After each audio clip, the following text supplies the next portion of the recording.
Software licensing. Software licensing is probably one of the biggest mysteries of enterprise software.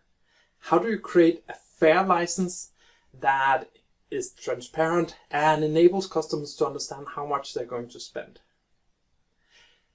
I'm creating a software that makes SAP PI, CPI, and API management easier. And with that, we have come to a new iteration of the licensing. If we go back to the way that SAP, and that's where I've been at, and have been hearing all these different kind of stories, how's SAP licensed?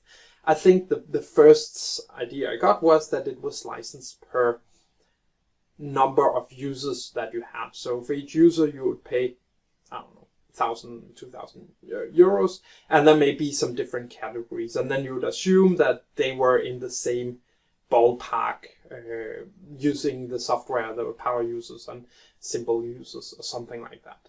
And that made sense because how would you otherwise do it?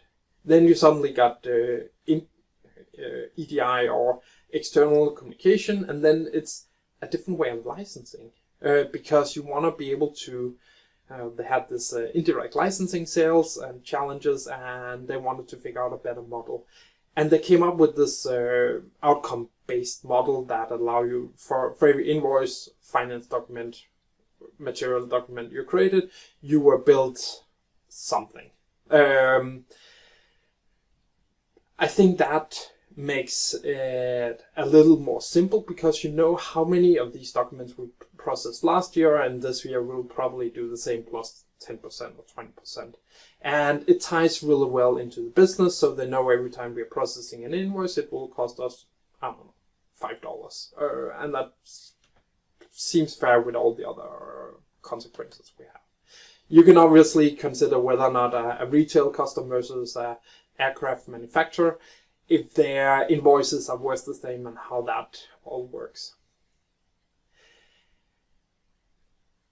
Then you also have the Amazon model where you from Amazon Web Service, for instance, are just paying per number of hours or minutes that you have the system running. And that makes it really transparent. You know how many hours we run the system, you need to run it, and you can calculate what it will cost.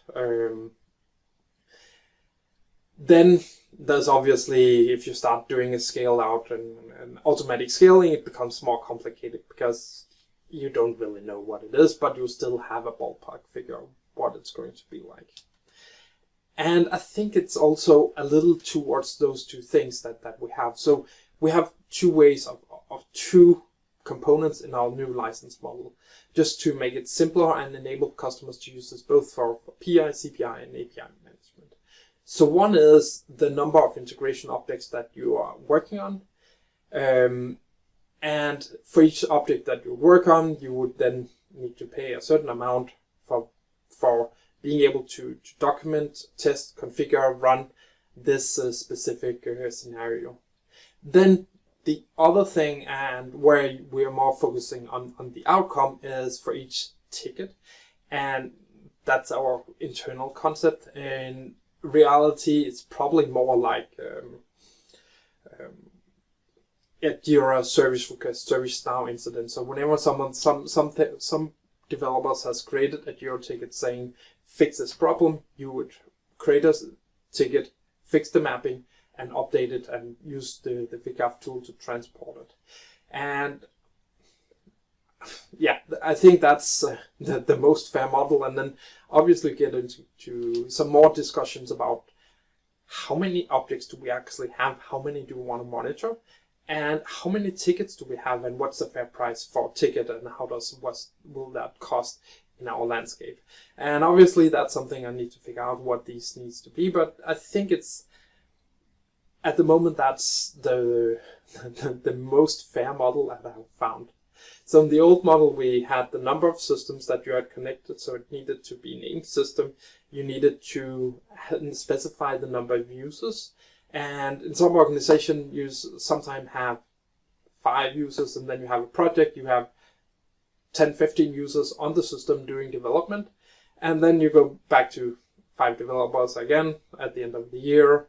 And makes it a little more difficult. So I think that's why the ticket and for each outcome you're creating, it will matter, and you'll be able to monitor those things.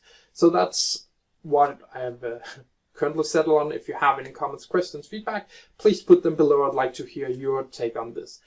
Thank you.